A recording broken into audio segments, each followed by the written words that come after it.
Damos comienzo a la programación en español de WLRN, su canal 17 de televisión, el cual pertenece al Sistema Público de Educación del Condado de Dade. Por nuestra raza, hablará nuestra cultura.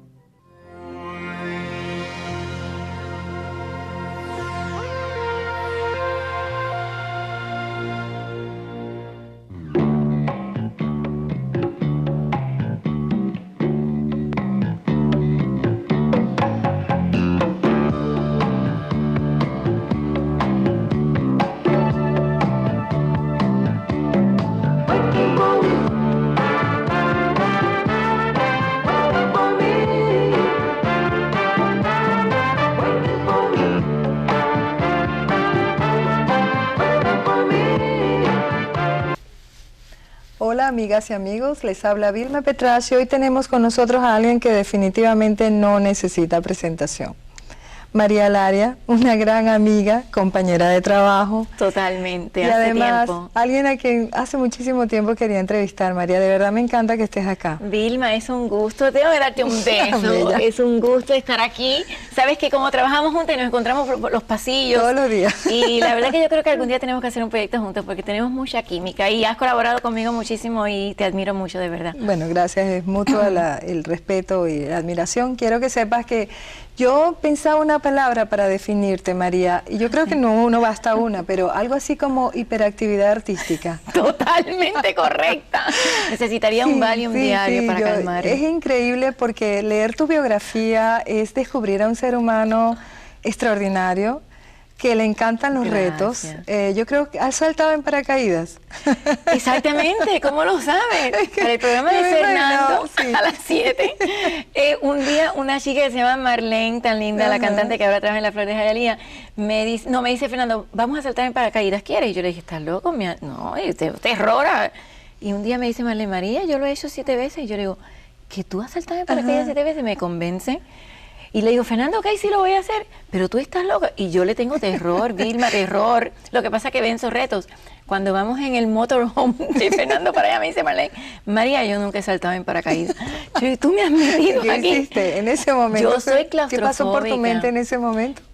Me echo para atrás, me devuelvo, pero estaba en el motorhome con otra gente que estaba en el medio de Homestead, no podía. Dije, no, lo hago. Pero cuando me monto en el avión, yo quiero ser la primera, para ser la primera en tirarme, para salir de eso ya.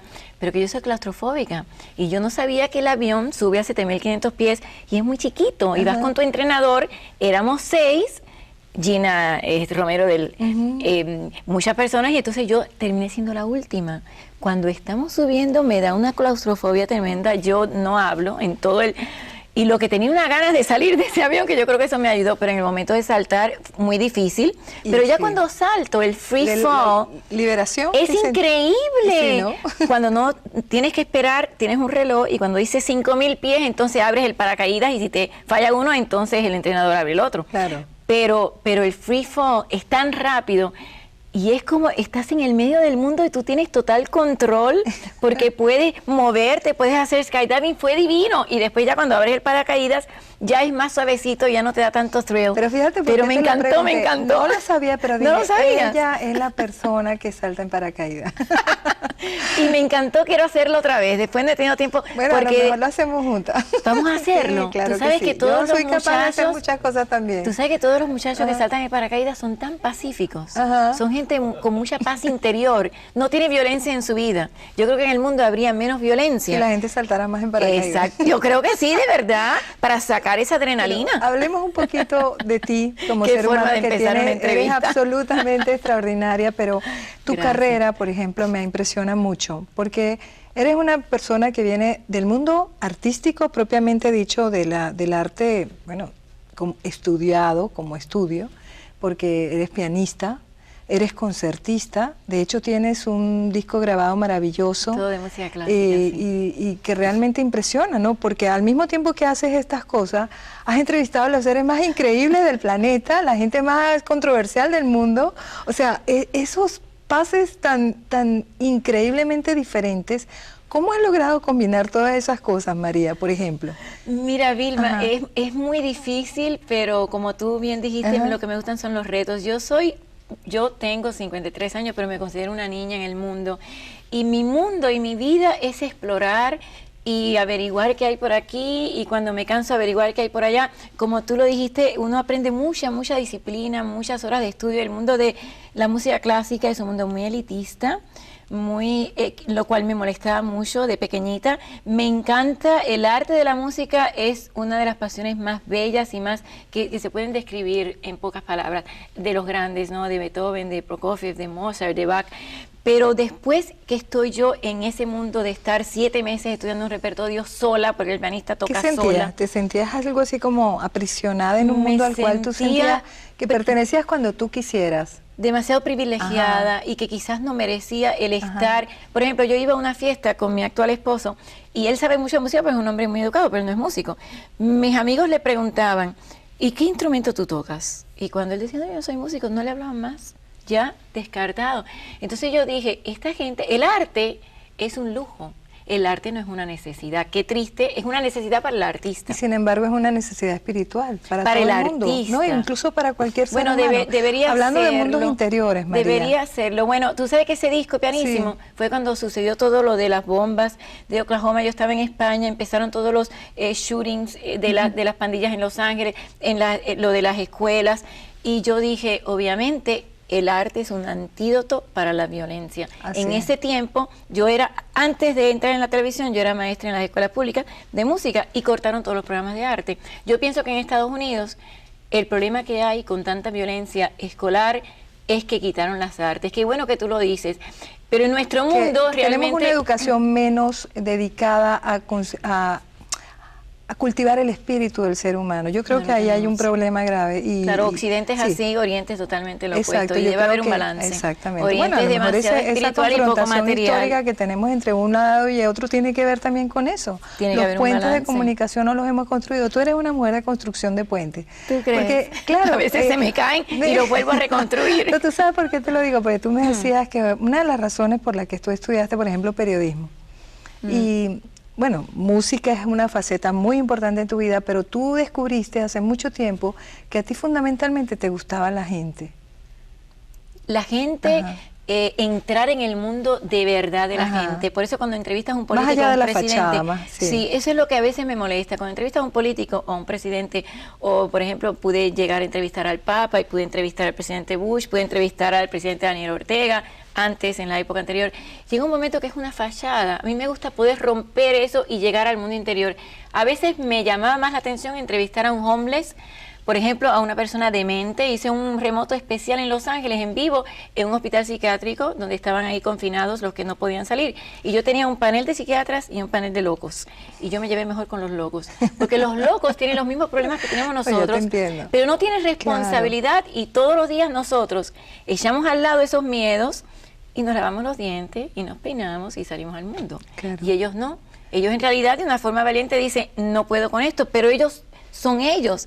Y nosotros en este mundo tapamos tanto por el qué dirán, y a mí me gusta entrevistar a una persona, sea un presidente, sea un papa, o sea un desamparado, si me cuenta la verdad. Pero fuiste, por ejemplo, pionera, porque una cosa interesante del periodismo, yo quiero que sepas que yo tuve también aquí a Erika Carrillo, nuestra compañera también. Como no, la admiro mucho. Y ella hablaba, colombiana, por ejemplo, que siente por los cubanos. Y además sí, ella me decía, porque hay un periodismo que yo creo que es el que tú has venido practicando, más por una cuestión intuitiva de tu calidad como ser humano, que de lo que ha sido realmente el ejercicio del oficio del periodista per se. Pero el periodismo más comunitario, más aplicado a los problemas de la gente, más que se ocupa de cómo se siente el ser humano que está afrontando diferentes situaciones.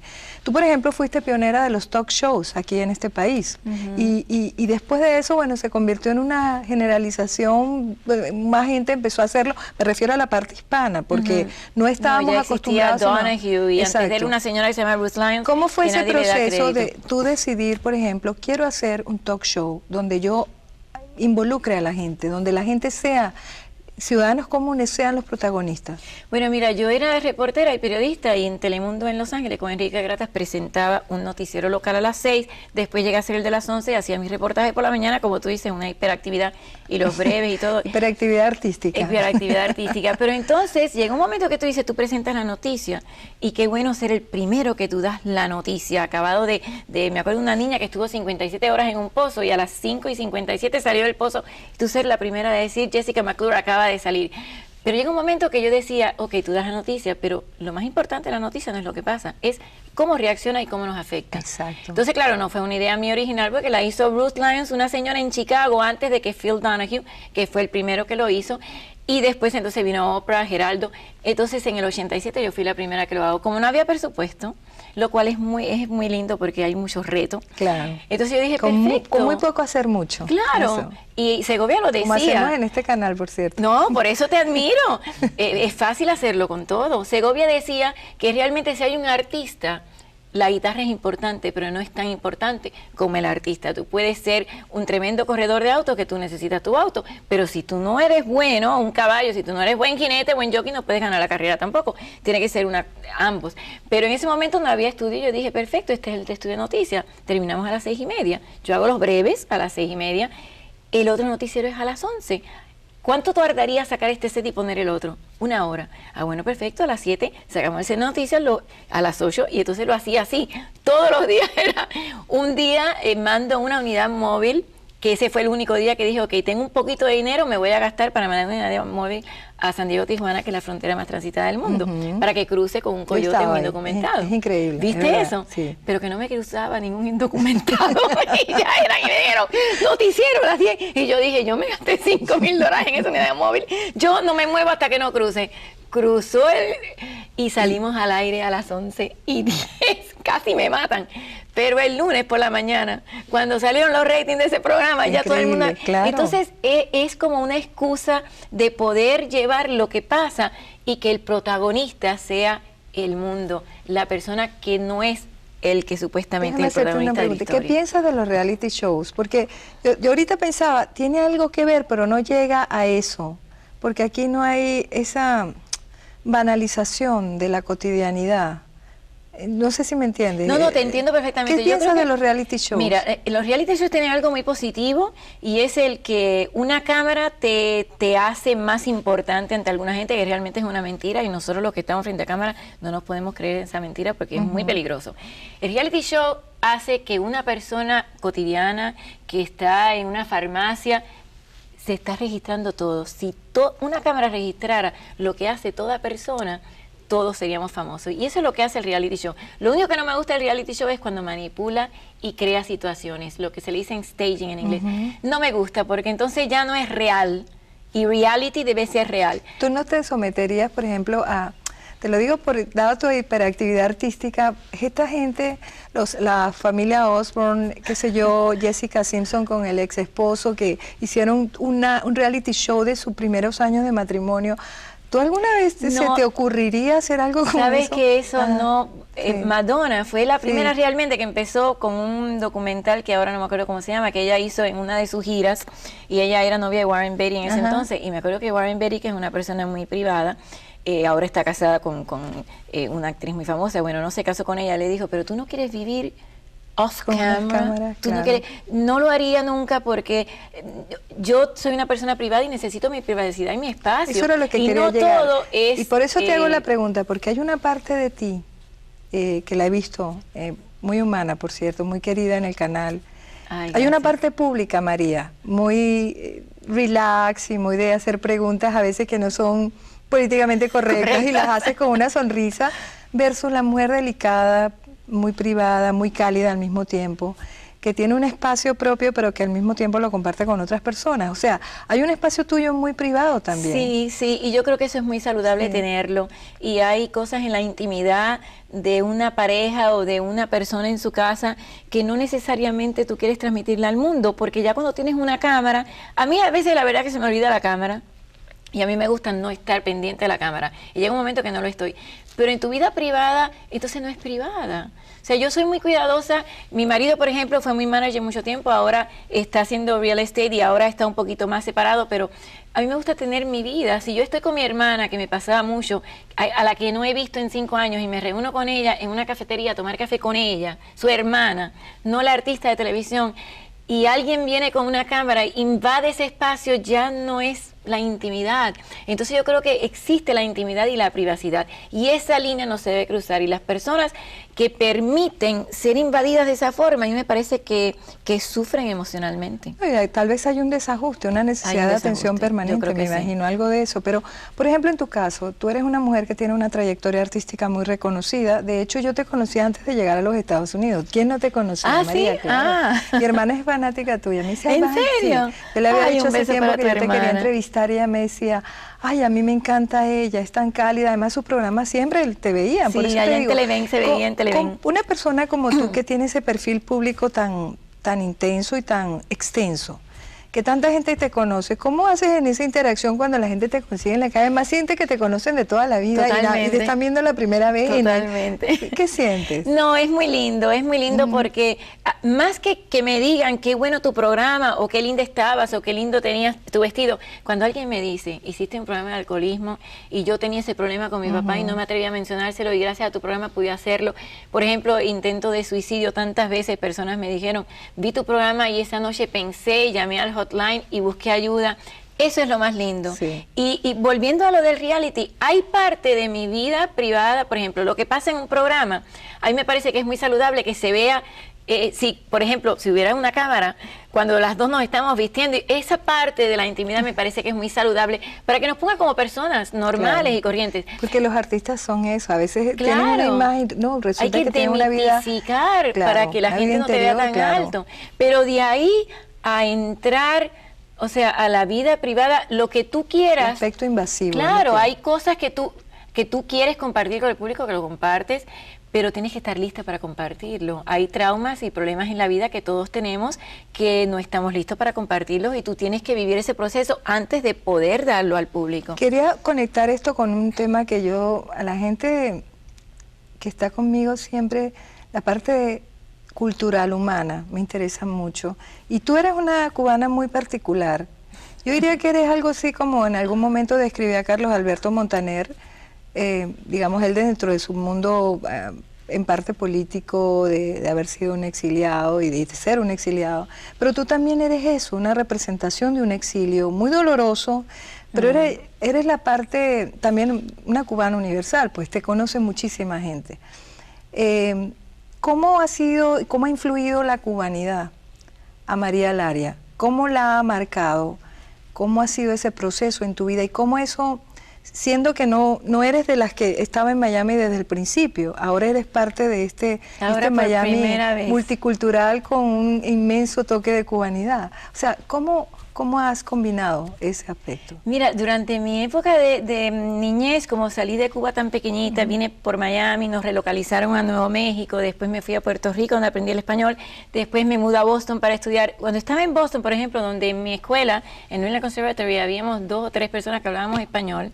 Después yo tomaba estudios colaterales en Harvard y MIT. Es un mundo totalmente anglosajón y de gente de otras partes donde la palabra Cuba, de vez en cuando, por ejemplo, Modesto Maydique, Mitch Maydique era assistant professor del profesor Domínguez allá en Harvard, y resulta que me pide que yo le dé clases a su esposa, no la actual, la anterior.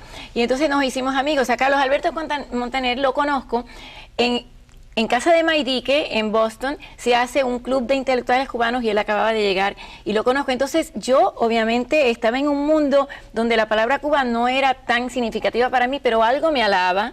Siempre, y tenía esos contactos. Por ejemplo, yo era activista también. Muchas veces cuando vino Alicia Alonso, fui como activista a hacer una manifestación de que no se debía de mezclar el arte con la política. Pero después compré mi ticket y fui a verla para verla como artista, lo cual es controversial porque la gente que está activista contigo.